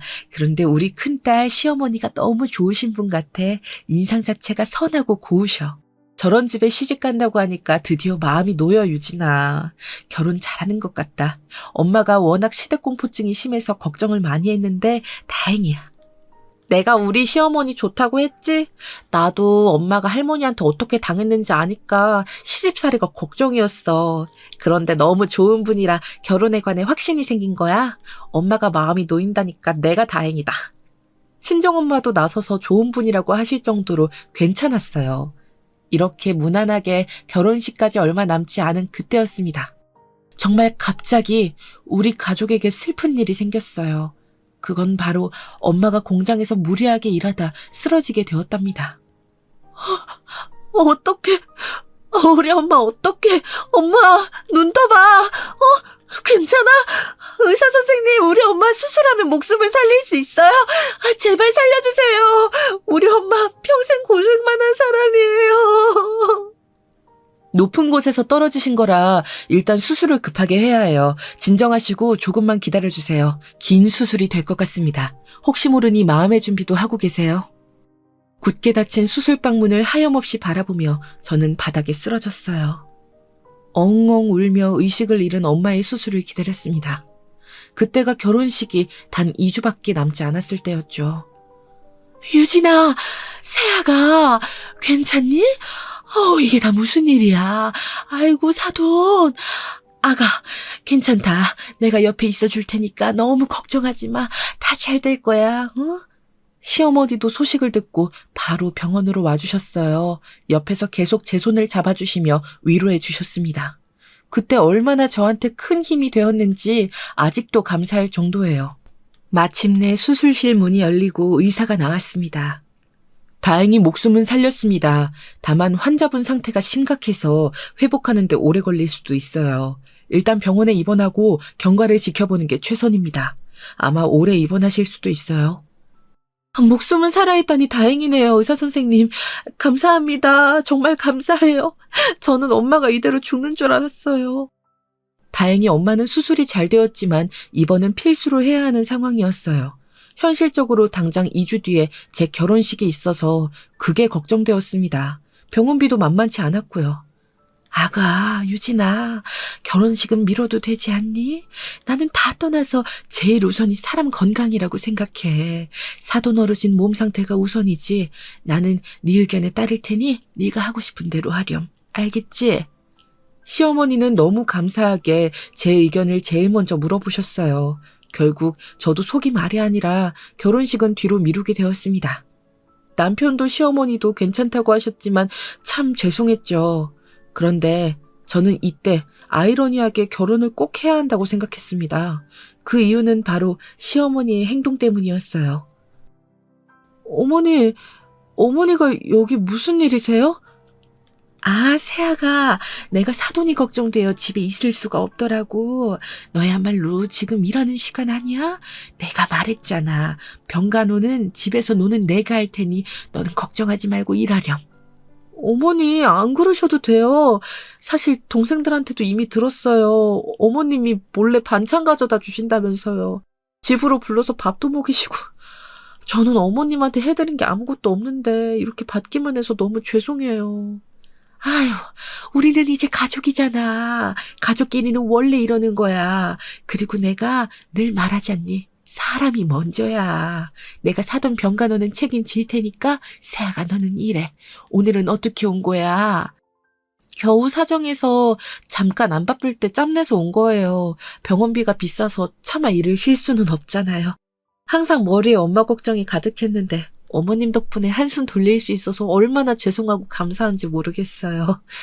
나야말로 미안하다. 내가 우리 큰아들이 결혼하는데 해줄 수 있는 게 없잖니. 이렇게 간호라도 하면 나도 마음이 편해. 나를 위해 그런 거니까 세아가 너는 그냥 일해서 돈을 많이 모으렴. 응? 천사 같은 시어머니는 쓰러진 우리 엄마를 옆에 딱 붙어서 간호하셨어요. 이뿐만이 아니라 제가 동생이 2명이 있잖아요. 우리 집에 갈비찜 같은 요리도 해서 가져다 주시고 밑반찬도 가득 가져다 줬다고 동생들이 말했습니다. 너무 죄송하고 감사해서 이 은혜를 어떻게 갚아야 하나 싶었죠. 그리고 마침내 우리 엄마도 제대로 회복하게 되어 결혼식을 1년 늦게 올리게 되었습니다. 유진아, 네가 그렇게 착하고 성실하게 살더니 복을 받나 봐. 내가 쓰러져 있을 때 사돈께서 어찌나 지극정성으로 간호했던지 그걸 간호사가 나한테 말해주더라. 우리 딸이 결혼 하나는 무척 잘하는 것 같아 다행이야. 그렇다니까 나는 우리 시어머니한테 평생 은혜를 잊지 않고 갚을 거야. 엄마가 회복하게 되어 나도 기뻐. 그리고 저는 결혼해서 시어머니와 함께 시댁에서 살게 되었죠. 제가 초반에 우리 엄마가 지독한 시집살이를 당했다고 했잖아요. 친정엄마와 반대로 저는 시댁에서 집안일을 해본 적이 진짜 손에 꼽을 정도예요. 세아가 지금 뭐하니? 내가 집안일은 내 몫이니까 건들지 말라고 했잖아. 종일 일하는 나 힘들 텐데 이렇게 집에서까지 일하면 몸이 못 버텨. 그러니까 아무것도 하지 말고 가만히 앉아서 쉬어. 어머니, 이거 제 빨래잖아요. 저도 같이 사는데 아무것도 안 하면 오히려 불편해요. 어머님이야말로 몸 상하니까 소파에 누워 계세요. 많이 움직이시면 관절 다쳐요. 어머님과 저는 서로 어떻게든 도움이 되려고 노력했어요. 이런 관계가 있다니 신기하지 않으세요? 지금 세대는 몰라도 사실 제 세대에서는 주변에서 이런 시어머니가 있다는 것을 믿지 않더라고요. 아무튼 이렇게 저는 평생 시어머니를 모실 생각을 하고 있었고 행복한 결혼 생활을 할 줄 알았답니다. 그런데 인생은 정말 모르는 거잖아요. 사건이 발생하게 되었어요. 자식 결혼은 2번째인데 왜 이렇게 떨리지? 세아가 이거 맛 좀 봐줄래? 내가 아까 간을 보면서 요리하긴 했는데 영 맛이 안 나네. 괜찮니? 새로운 며느리가 서울 사람이라 입맛이 까다롭지 않을까? 에이, 어머님, 맛만 좋은데요. 우리 어머님 음식 솜씨 대단한 거 모르는 사람도 있어요? 제 동생은 어머님이 예전에 해주신 갈비찜을 아직도 얘기한다니까요. 식당에서 파는 것보다 맛있어요. 걱정하지 마세요. 그래? 그러면 다행이지. 그리고 갈비찜 많으니까 내일 집에 가져가. 어머님 건강은 괜찮으신 거 맞지? 괜찮아요. 어머님 간호가 너무 대단해서 퇴원하고 지금까지 멀쩡하세요. 아무튼 저는 맛만 좋으니까 어머님 긴장 푸세요. 어머님 음식에 맛이 없으면 그 사람 미각이 이상한 거예요. 둘째 시동생이 결혼하게 되면서 동서가 생기게 되었어요. 동서는 서울에서 나고 자란 서울 토박이였는데 처음 인사 오는 날 시어머니가 유독 긴장을 하셨죠. 그리고 드디어 둘째 시동생과 동서가 집에 왔는데 사실 첫인상이 그리 좋지는 않았어요. 둘째 동서는 친정이 잘 사는 집이라고 들었는데 그래서 그런가 은근히 시어머니를 무시하는 발언을 하더라고요. 여기 시골에서는 이런 것도 먹네요. 서울에서는 이런 나물을 식탁에서 본 적이 없거든요. 먹어도 몸에 이상이 없는 건 맞죠? 제가 워낙 곱게 자라서 음식을 잘못 먹으면 탈이 나거든요. 만약 제가 탈나면 우리 아버지가 가만히 안 계실 거예요. 그래요? 그러면 이거 고기랑 생선구이 위주로 먹어요. 내가 음식 솜씨가 좋지 않아서 걱정이네. 입맛에 맞지 않으면 뭐 과일이라도 줄까요? 에이, 맛만 좋은데요. 그리고 어차피 같은 한국인데 뭐가 그렇게 다르다고 그러세요. 여기가 섬도 아니고 어디 오지 산골도 아닌데 지역 특색이라고 생각하고 드셔보세요. 어색할 순 있는데 그게 몸에 나쁜 건 아니거든요. 저는 곤란해하는 시어머니를 도우려고 저렇게 말했는데 순간 둘째 동서와 눈이 딱 마주쳤어요. 그리고 그때 둘째 동서의 표정을 저는 잊을 수가 없습니다. 정색도 그런 정색이 없었거든요. 아니, 정색이 아니고 노려본다는 말이 맞는 것 같아요. 혹시 맛이 없으면 내가 지금 밖에 가서 뭐라도 사올 테니까 말해줘요. 아들한테 미리 물어봤는데 해산물을 좋아한대서 특별히 생선 위주로 준비했거든요. 어머니, 고등어 김치찜이 너무 맛있어요. 이거 남으면 우리 친정에 들고 갈게요. 여보, 맛있지 않아? 나는 너무 맛있어. 제가 일부러 저렇게 말한 것은 다 이유가 있었어요. 둘째 동서는 전형적인 서울 깍쟁이였거든요. 시어머니가 자기를 위해 준비했다고 하는데 깨작거리는 모습이 너무 좋지 않았습니다. 표정부터 먹기 싫은 티를 내길래 시어머니가 민망해 하셨어요. 거의 밥이 줄지 않는 것을 보고 시어머니는 속상해 하셨죠. 그렇게 동서가 돌아가고 저는 둘째 시동생에게도 화가 났어요. 아까 어머님 표정 봤어? 나는 도련님한테도 실망이야. 자기 아내 될 사람이 옆에서 그러고 있으면 중재를 하던가. 예쁘니까 좋다고 옆에서 눈치를 오히려 살살 보더라. 너무 실망했어. 안 그래도 나도 뭐라고 했어. 우리가 가난하게 자라서 부자인 재수 씨한테 푹 빠졌나 봐. 결혼하고 아예 우리 집은 모른 척을 할까 봐 무섭네. 둘이 집에 돌아가고 내가 어머님께 가서 너무 맛있다고 하니까 손을 꼭 잡고 고맙다고 하신 거 있지. 어머님 음식 솜씨 우리 동네에서 유명하잖아. 사람이 하나를 보면 열을 안다고 했어. 나는 동서 마음에 들지 않아. 나도 재수씨 별로야. 그런데 현실적으로 우리 집에서 지원해 줄 수 있는 게 적으니까 엄마도 저러시는 거지. 재수씨도 우리 동생이 잘나서 자기 집으로 쓱 데려가려고 저러잖아. 아, 속상하다. 둘째 시동생은 공부를 매우 잘해서 서울에 있는 대학에 진학했어요. 거기서 열심히 죽어라 공부해서 대기업에 들어갔습니다. 그리고 둘째 동서를 만났는데 동서네 집안에 돈이 워낙 많았어요. 결혼할 때 지원받는 금액 차이가 매우 커서 둘째 시동생은 어머니 앞에서 돈을 달라고 요구했죠. 시어머니가 몰래 우는 모습을 보고 저는 큰 결심을 하게 되었습니다. 어머니, 이거 제가 모은 적금 통장이에요. 원래 아기 낳으면 쓰려고 했는데 일단 급한 상황이니까 둘째 결혼 비용으로 쓰세요. 아가, 아니다. 네가 힘들게 번 네 돈을 어떻게 쓰니? 아유, 됐다. 괜찮아. 돈 모아서 분가해서 아기 낳아야지. 괜히 내가 감정을 잘 추스르지 못해서 너한테 신경 쓰이게 해서 미안하다. 아우, 어머님은 뭐가 그렇게 미안하세요. 괜찮아요. 그리고 무슨 분가예요. 저는 어머님 평생 모시고 살 거예요. 아기도 아직은 소식이 없잖아요. 원래 급한 불부터 끄는 거 모르세요? 어머님이 안 받으시면 저 받을 때까지 밥 안 먹어요. 시어머니는 한사코 거절하셨지만 제 마음이 불편해서 통장을 손에 쥐어드렸어요. 제가 그렇게 돈을 드린 이유는 둘째 동서 때문이었습니다. 우리 시댁에서도 어느 정도 돈을 주니까 무시하지 말라는 경고의 의미였죠. 그렇게 제 돈으로 지원받아 둘째네는 결혼했는데 결혼하고도 마음이 상하는 일이 꽤 있었어요. 뭐라고? 그럼 이번 명절에도 둘째 동서는 자기 집 가족들하고 여행 간대? 그럼 1년에 도대체 얼굴 볼 수 있는 기회가 몇 번이야?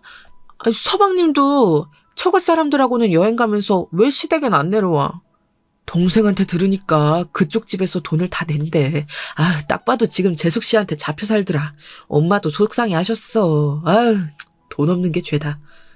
둘째네 부부는 결혼하고 처가 식구들하고는 그렇게 여행을 다녔는데 시댁에는 내려오질 않았어요. 어머님이 서운해하셔서 제가 더 잘하려고 노력했습니다. 이런 상황에서 엎친 데 덮친 격으로 사건이 또 발생했어요. 얌전한 고양이가 부뚜막에 먼저 오라간다더니 이게 무슨 일이니? 세상에, 이걸 어찌해. 새아가 큰일이다. 지금 막내가 결혼하겠대. 그것도 속도 위반으로. 셋째 며느리 될 사람이 임신했는데 그것도 7개월이란다. 어떡하니?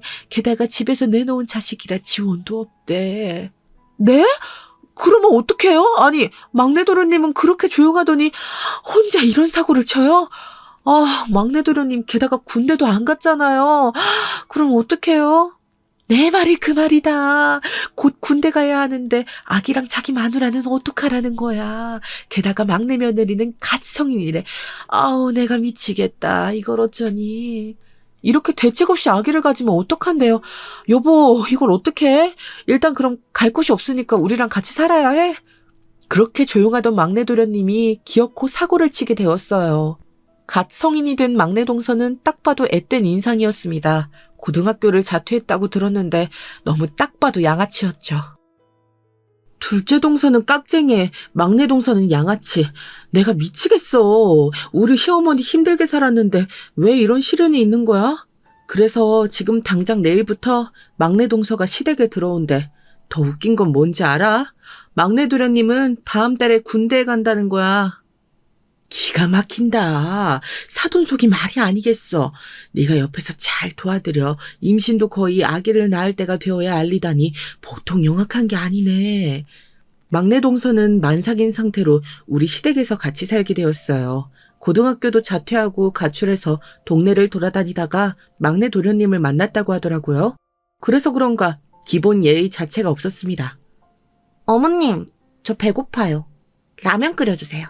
그리고 어제 보니까 아이스크림 딸기 맛이던데. 저는 초코 맛이 좋거든요. 오늘부터는 초코 맛으로 사다 주세요. 아, 배고프다. 빨리 끓여주세요. 어머니, 제가 할 테니까 앉아 계세요. 무릎도 안 좋으시면서 자꾸 그렇게 움직이면 더 안 좋아져요. 아까도 보니까 계속 바닥 쓸고 닦으시던데 무리하지 마세요. 형님이 끓이시려고요? 그럼 저 계란도 넣고 파도 넣어주세요. 그냥 먹으면 밍밍해서 맛이 잘 안 나요. 좀 매콤하게 물량도 적게 해서 끓여주세요. 저는 속이 부글부글 끓었지만 그저 고개를 끄덕였어요. 저도 평소 같았으면 분명히 뭐라고 했을 텐데 임신한 상태니까 뭐라 하질 못하겠더라고요. 우리 착한 시어머니는 남편도 가족도 없이 혼자 시댁에서 사는 막내 며느리가 안쓰럽다고 하셨습니다. 어린애가 뭘 알겠어. 자기도 아기 낳으면 그때 비로소 어른이 되니까 그때는 달라질 거야. 그나저나 우리 첫째 며느리가 고생이네. 내가 너무 미안하다가 같이 살기 불편하면 언제든지 분가해도 좋아. 알지? 에이, 무슨 소리세요. 제가 왜 나가요. 저는 어머님 평생 모시고 살 거라니까요. 나가는 건 막내 도련님하고 막내 동서가 나가야죠. 분명히 군대에서 제대하면 나간다고 했잖아요. 실제로 막내 도련님은 제대하고 바로 자기 마누라와 아이를 데리고 나간다고 했었어요. 그 조건으로 막내 동서가 시댁에서 같이 사는 것을 허락한 거였죠. 막내 동서와 같이 사는 것은 엄청난 고역이었습니다. 임신했을 때도 동서의 편의를 봐주느라 힘들었는데 진짜는 출산 후였어요. 어머님, 형님, 저 피곤해서 아이 못 안아요. 대신 분유 먹여주시고 트림도 시켜주세요. 아, 저는 출산하니까 몸이 말이 아니네요. 원래 이렇게 힘든가? 아. 막내 동서는 출산하고 말 그대로 손 하나 까딱하지 않았어요. 마치 어머님과 제가 동서의 하녀가 된 기분이었죠. 그래도 아기를 낳은 사람이니 제가 참자 생각하며 수발을 들었습니다. 그렇게 막내 동서의 아기가 자라면서 저도 드디어 좋은 소식이 들려왔어요. 어머, 유진아, 임신했니? 너무 축하한다, 세상에. 그렇게 원하던 아기가 드디어 생겼구나. 갑자기 손주가 많이 생겨서 기분이 좋아. 오랫동안 아이가 생기지 않아 남편하고 고민이 많았는데 다행히 아기가 생겼어요. 시험관을 해야 하나 걱정했는데 자연 임신으로 생겨서 다행이었죠. 문제는 제가 임신했더니 막내 동서의 오지랖이 장난 아니었다는 거예요. 형님, 그렇게 하면 아이 배 안에서 안 자라요. 자세 똑바로 하세요. 그리고 그렇게 과자 많이 먹으면 아기 태어나서 피부 문제 생겨요. 식단 관리는 필수인 거 모르세요? 제가 임신 선배라서 충고해드리는 거예요. 이런 거 어디 가서 못 듣는 귀한 정보잖아요. 동서, 나도 알아. 그리고 과자도 나 많이 안 먹어. 동서가 임신했을 때 오히려 나보다 더 많이 먹었던 것 같은데. 내가 알아서 할게. 신경 써준 건 고마워. 저는 형님이 생각해서 그런 건데 왜 그렇게 꼬아서 들으세요? 마음을 굳게 먹어야 아이도 잘 나오는 거예요. 저 보세요. 우리 딸이 이렇게 건강한 건 제가 마음이 건강해서 그런 거랍니다. 막내 동서는 임신한 저한테 하나부터 10까지 오지랖을 부렸어요. 이런 상황 속에서 저는 태교를 하게 되었죠. 그런데 좀 조용히 있고 싶어도 집에는 막내 동서와 시조카가 있으니 쉴 수가 없었어요. 형님, 원래 임신했을 때 안 움직이면 더 안 좋은 거 아시죠? 저 친구 만나고 올 테니까 우리 아이 좀 봐주세요.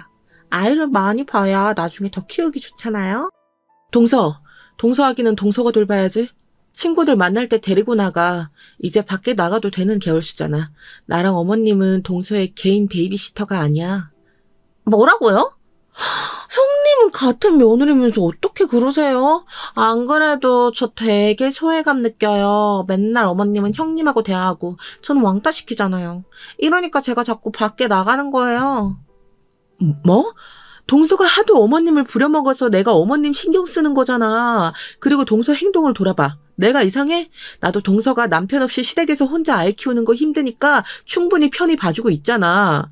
동서, 너무 철이 없어. 아기도 낳았는데 이제 철 들어야지. 어떻게 저한테 그런 말씀을 하실 수가 있으세요? 저는 뭐 임신하고 싶어서 임신했어요? 지금 저 친정 없다고 무시하시는 거예요? 됐어요. 저 집 나갈래요. 동서는 심지어 아기를 낳고 저랑 살짝 말다툼했던 날 가출까지 했어요. 그냥 잠깐 기분이 안 좋아서 나간 줄 알았는데 진짜 밤에 들어오질 않더라고요. 시어머니와 남편 그리고 저는 셋이 나가서 동네를 계속 돌았어요. 아가, 네 잘못이 아니야. 임신했는데 왜 나왔어? 위험하니까 집에서 편하게 있어. 내가 아들하고 같이 막내 며느리를 찾아볼게. 아직 어려서 그런가 상황 판단이 잘 되지 않나 봐. 어머니, 그럼 아기 이리 주세요. 제가 아기 데리고 들어가 있을게요. 생각해보면 시조카도 참 불쌍해요. 엄마가 자기를 이렇게 다른 사람한테 던지듯 맡기고 가출한 걸 알까요? 유진이 네가 며느리로 들어왔을 때는 너무 행복했는데 지금은 왜 이러는지 모르겠다. 나는 이게 다 내 잘못 같고 그래. 아무튼 나랑 큰아들이 찾을 테니 넌 들어가 있어. 어머님이 하도 들어가라고 해서 저는 시조카를 안아 집으로 들어왔어요. 그런데 정말 웃겼던 게 뭔지 아세요? 집에 들어갔더니 막내 동서가 술에 취해서 거실 소파에 누워있더라고요. 동서! 일어나! 집에 왔으면 왔다고 얘기해야지. 이게 뭐야? 지금 가출하고 술 먹고 들어온 거야? 아기도 있으면서 왜 이렇게 철이 없어? 아기한테 부끄럽지도 않아, 어? 뭐? 야! 나 너 때문에 술 마신 거 아니야? 어? 진짜. 형님이면 다냐? 원래 내 성격이면 너 이미 죽었어, 알아? 진짜 거슬리는 게 한두 개가 아니야, 확시. 막내 동서를 깨우자 저에게 욕설하며 손을 들어 때리는 신용까지 하더라고요. 저는 기가 막혀서 말이 나오질 않았습니다. 제 연락을 받고 남편과 시어머니가 집에 들어오자 동서는 더 주정을 부리기 시작했어요. 차마 눈 뜨고 못 보는 광경이었습니다. 재수씨, 정신 차려요. 아니, 남편도 없는 시댁에서 이러고 싶나. 진짜 왜 이러는 거야. 막내 제대하면 당장 내쫓자. 나 같이 더는 못 살아. 아가, 괜찮니? 술을 너무 많이 마셨네. 꿀물을 타올 테니까 기다려. 저러다 간이 상할까봐 무섭다. 저런 광경을 보고도 시어머니는 막내 동서를 걱정했어요. 얼마나 천사 같은 시어머니인지 아시겠죠? 아무튼 이 사건 덕분에 남편도 막내 동서를 내쫓을 시기만 기다리게 되었습니다. 그리고 실제로 막내 도련님이 제대하자 남편이 나서서 둘을 내쫓았어요. 그랬더니 반응이 어땠는지 아세요? 우리 나가면? 아긴 어떡해요? 제가 혼자 돌보라고요? 어떻게 그렇게 매정하세요? 큰형님 아기는 어머님이 봐주시잖아요. 이렇게 차별해도 되는 거예요? 저 지금 친정 없다고 그러는 거죠. 속상하고 서운해서 눈물이 나와요. 동서, 진짜 왜 그래? 나는 아기 낳고 바로 3개월 조리 끝나고 일하잖아. 월급 받아서 친정 조금 주고 나머지는 다 어머님 드려. 아기 봐주시는 거 감사해서 드리는 거야. 동서는 하는 것도 없이 집에만 있잖아. 그리고 동서 임신했을 때랑 출산하고 산후조리도 어머님이 해주셨던 거 잊었어? 형님, 그만하세요. 제가 싫으면 그냥 싫다고 하면 되잖아요. 매번 어머님하고 둘이 딱 붙어서 저 소외감 들게 하시고. 왜 그러세요? 지금 남편도 제대하고 할 줄 아는 게 없어서 공장 가게 생겼어요. 그럼 저 혼자 집에서 살림하고 아이 봐야 되는데 그게 쉬워요? 동서, 그러게 왜 어린 나이에 임신해서 그래. 나랑 남편은 상황 보면서 임신한 거야. 동서가 시댁을 나가기 싫으면 행동을 잘했어야지. 막내 도련님과 동서 보고 나가라고 하니 동서는 끝까지 싫다고 우겼어요. 하지만 이미 남편과 저는 확고한 마음이었습니다. 가출 사건 이외에도 동서는 담배를 피웠는데 그게 그렇게 고통이었거든요. 동서가 흡연해서 그게 내 아이한테도 영향을 끼쳐. 그리고 어머님 건강도 이제 안 좋으신데 자꾸 그렇게 집에서 담배를 피우면 우리가 너무 피해를 보잖아? 서로 따로 살면 좋은데 왜 그렇게 고집하는 거야? 솔직히 우리가 아이 봐주고 동서는 매일 친구들하고 놀러 다니니까 편했지? 아, 알겠어요. 그럼 나가면 되잖아요. 진짜 더럽고 치사해서 못 견디겠네. 형님, 그렇게 살지 마세요. 그러다 벌 받아요? 사람이 착하게 살아야죠. 결국 저는 제가 나서서 동서를 내쫓았어요. 실제로 동서의 반응이 한두 개가 아니어서 상당히 고통스러웠거든요. 그렇게 동서를 내보내니 속이 다 시원했습니다. 둘째 동서는 결혼하고 얼굴을 본 적이 5손가락 안에 꼽을 정도였어요. 동서, 이번에도 안 내려와? 무슨 결혼해서 가족이 됐는데 얼굴을 2년에 한 번 봐. 나는 괜찮은데 어머님이 아들을 많이 보고 싶어 하셔. 동서가 내려오기 힘들면 서방님이라도 보내. 그건 우리 집 사정이니까 우리가 알아서 할게요. 저도 내려가고 싶죠. 그런데 저는 서울 토박이라 시골이 너무 불편하다니까요. 마음 같아선 어머님 모시고 살고 싶은데 이미 형님이 그러고 사니까 그러지도 못하네요. 어머, 저 바빠서 끊을게요. 나중에 통화해요. 뭐? 동서! 아, 이런 식으로 끊는 게 어딨어. 아, 참나 기가 막혀. 둘째 동서는 바쁘다는 핑계로 시댁에 오지도 않았고 막내 동서는 삐져서 저 때문에 시댁에 오지 않았어요. 아무리 중간에서 중재하려 해도 보통 사람들이 아니더라고요. 이런 상황에서 저는 너무 스트레스를 받아 머리가 빠지기도 했답니다. 그러던 도중 사건이 하나 발생했어요. 회사에서 아주 좋은 기회라고 하면서 중국에 주재원으로 발령을 내줬어. 거기 가면 우리 아기가 다닐 유치원도 지원해주고 집이나 이런 것도 당연히 지원이래. 당신만 괜찮으면 가서 살고 싶은데 어떻게 생각해? 그래? 아, 나는 어릴 때부터 외국에서 살고 싶어서 좋아. 아, 그런데 우리가 중국 가면 어머님이 혼자 계시는데 괜찮을까? 나는 좋은데 어머님이 걱정이야. 이따 진지하게 말해보자. 아마 엄마는 가라고 하실 것 같아. 평생 중국에 있는 건 아니니까 괜찮지 않을까? 이런 기회가 또 언제 올지 모르잖아. 남편이 회사에서 능력을 인정받아 중국으로 가게 되었어요. 우리가 중국에 가면 혼자 남을 시어머니가 걱정되었습니다. 어머, 아니야. 이렇게 좋은 기회를 그냥 날릴 수는 없지. 나는 신경 쓰지 말고 꼭 가. 너무 잘됐다. 큰 며느리도 예전부터 다른 나라 살아보고 싶었다며 이런 기회 놓치면 안 돼. 다른 건 걱정이 안 되는데 어머님이 걱정이에요. 혹시라도 무슨 일 생기시면 반드시 연락하세요. 아셨죠? 미국도 아니고 영국도 아니고 중국이니까 언제든 올 수 있어요. 그렇게 우리 부부는 아이를 데리고 중국으로 향했습니다. 그리고 한동안 고생을 많이 했어요. 다른 나라에서 사는 것이 꿈이었는데 말이 통하지 않으니 힘들었습니다. 그래도 현지에서 어학원도 다니고 한인들과 친해지며 차차 적응하기 시작했죠. 아이도 커서 국제학교에 입학해서 잘 다니고 있었어요. 아가, 거긴 괜찮니? 나는 잘 지내고 있단다. 음식은 입에 맞니? 내가 예전부터 늘 말하지만 사람은 건강이 최우선이야. 알지? 먹기 싫어도 야채랑 과일 꼭 챙겨 먹고 고기도 주기적으로 먹으렴. 아들은 남자니까 괜찮은데 우리 며느리랑 손녀가 걱정이다. 어머님, 저는 너무 건강해요. 오히려 중국에 와서 살도 쪘어요. 다이어트가 시급해요. 그나저나 애아빠가 일이 너무 바빠서 이번에도 한국에 못 갈 것 같아요. 대신 이번 일만 끝나면 꼭 같이 찾아뵐게요. 아셨죠? 천천히 와라. 괜히 나 신경 쓰여서 한국에 올 필요는 없어. 나는 너희가 마음이 편한 게 우선이야. 전화해줘서 고맙다. 다음에 또 연락하자. 실제로 남편의 주재원 일이 매우 바빠서 시간이 도저히 나지 않았어요. 겨우 시간을 내서 한국에 가려고 해도 어머님이 만류하시거나 나중에 오라고 하셨죠. 남편과 저도 정착하기 바쁘다는 핑계로 어머님의 얼굴을 못 보고 있었는데 사건이 발생하게 되었습니다. 이 사건이 제가 오늘 제보할 결정적인 사건이에요. 갑자기 한밤중에 둘째 시동생에게 전화가 걸려왔어요. 뭐라고? 어머니가 쓰러지셨어? 뭐? 의식불명? 당장 비행기 알아볼게. 이게 무슨 일이야? 어머니 멀쩡하시지 않았어? 아니다. 나랑 형수가 갈 테니까 기다려. 여보, 이게 무슨 말이야? 어머님이 쓰러지셨다고? 당신 바쁘면 나 혼자라도 어머님 보러 갈게.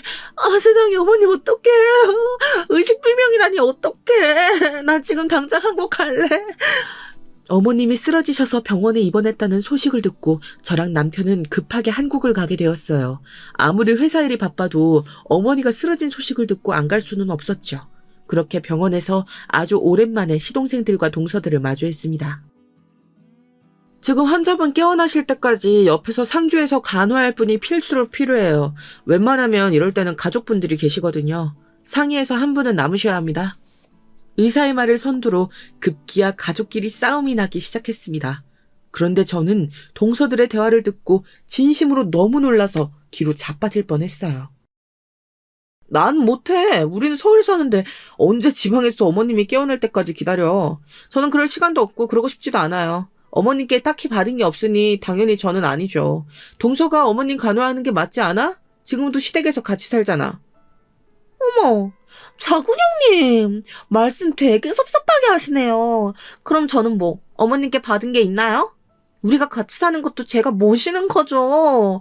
평소에 제가 모시는데 병간호까지 해야 해요? 잠시만. 이게 무슨 소리야?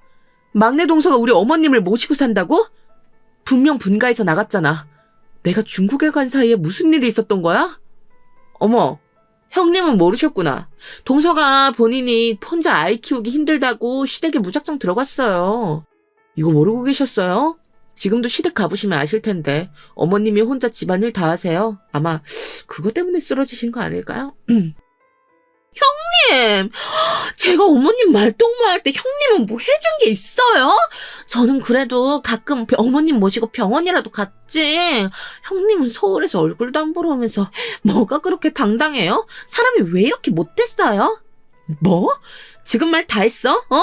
동서가 어머님 모시고 병원을 다니면 뭐해? 그렇게 집에서 혼자 집안일 다 하시고 동서 입맛에 맞춰서 요리까지 하시잖아. 당연히 노인네가 힘드니까 쓰러지지. 형님 입맛에 맞춰서 요리해도 형님은 맛없다고 안 먹잖아요. 참, 형님보단 제가 낫죠. 아무튼 몰라요. 나는 병간호 절대 못하니까 그렇게 아세요? 너무 기가 막힌 대화에 저는 할 말을 잃었어요. 둘째 서방님은 모른 척 창밖을 보고 있었고 막내 서방님은 동서 옆에서 동조하기 시작했습니다. 저는 남편을 병실 밖으로 데리고 나갔어요. 여보, 당신 주재원으로 일하는 거 대단하고 멋있어. 그런데 나 어머님이 이렇게 쓰러지신 거 보고 절대 중국으로 다시 못 가. 내가 어머님 괜찮아질 때까지 간호할게. 그러니까 당신은 우리 딸 데리고 중국에 가. 여보, 진심이야? 내가 너무 고맙고 미안해. 어차피 주재원 일 몇 개월이면 끝나는 거 알지? 내가 빨리 일 끝내고 한국 가서 당신하고 어머님 챙길게. 저는 동서들이 서로 어머님을 맞기 싫다고 소리 지르며 싸우는 것을 보기 싫었어요. 남편하고 얘기하는데도 병실 밖으로 소리가 들려 사람들이 쳐다볼 정도였습니다. 마음을 먹고 병실로 들어가 가족들이 다 보는 앞에서 말했어요. 둘 다 그만해. 어머님은 내가 간호할 거야. 진짜 사람이 그러는 거 아니야. 우리 어머님 같은 분이 어디 있다고 동서들은 그러는 거야? 내가 간호할 테니까 둘 다 나가. 됐어. 너희는 사람도 아니야. 제가 이렇게 말하자 동서들은 잘됐다는 표정으로 입을 다물었어요. 그 모습을 보고 저는 기가 찼습니다. 그런데 더 놀라운 일이 일어났어요. 바로 제가 그렇게 말하자 어머님이 눈을 뜨고 말씀하셨습니다. 내가 아까부터 들었는데 아무리 생각해도 큰며느리에게 미안하다. 사실 아까 깼는데 지금까지 참고 있었어. 내가 쓰러진 이유는 너무 놀랄만한 소식이 있어서 그랬던 거야. 돌아가신 너희 시아버지가 몰래 예전에 사놓은 땅이 있었는데 그게 지금 발견되었어. 그 땅의 값이 무려 30억이야. 나는 이 돈을 다 큰 며느리에게 주겠다. 지금 사는 집도 처분할 거야. 어머니, 아니, 그게 사실이에요? 세상에 30억이요? 어머, 이럴 수가 있어요? 어머, 잠시만요, 어머님. 제가 모실게요. 저 서울에서 시간 많은 거 아시죠? 우리 친정이 또 사업이 망해서 돈이 필요했는데, 그러니까 제가 간호할 테니까 돈 저한테 다 주시면 안 될까요? 어머님, 제가 어머님 모시고 사는 거 아시죠? 저한테 이러시면 안 되는 거죠, 어머님. 내가 그동안 우리 첫째 며느리한테 항상 미안했는데 이렇게 갚게 되어 너무 기쁘구나. 나머지 며느리들은 볼 일 없다. 우리 평생 얼굴 보지 말고 살자. 시어머니는 결혼하고 처음으로 정색하며 말씀을 꺼내셨어요. 그렇게 착하고 참한 분이 정색하고 당당하게 할 말만 하니 얼마나 멋졌는지 모릅니다. 동서들은 태도가 돌변해서 갑자기 본인들이 간호하겠다고 난리였어요. 하지만 시어머니는 꿈쩍도 하지 않았죠. 엄마 잠시만요. 아버지가 땅을 사셨어요? 저 그건 몰랐는데. 아니, 왜 그걸 지금 한 거예요, 엄마? 진짜 지금 아내 친정이 지금 사업이 망해서 많이 어려워요. 조금만 도와주세요. 야, 이놈아. 넌 양심도 없냐? 그렇게 결혼하고 엄마 얼굴도 안 보러 왔으면서 갑자기 이래? 막내 너도 마찬가지야. 엄마한테 그동안 다들 얼마나 매몰차게 굴었으면서 양심도 없어? 시동생들도 난리가 났지만 그건 남편이 가볍게 제압했어요. 이 뒤로는 제가 실제로 어머님을 극진히 간호했고 동서들은 병실로 못 돌아오게 막았습니다. 그리고 남편이 중국에서 주재원을 마치고 돌아오자 어머님은 그 돈으로 경기도 외곽에 멋진 별장을 지으셨어요. 거기서 우리 부부와 딸 그리고 어머님과 행복하게 살고 있답니다. 서방님들과 동서들은 어떻게 사는지 궁금하지도 않아요. 아예 연락 자체를 차단했거든요.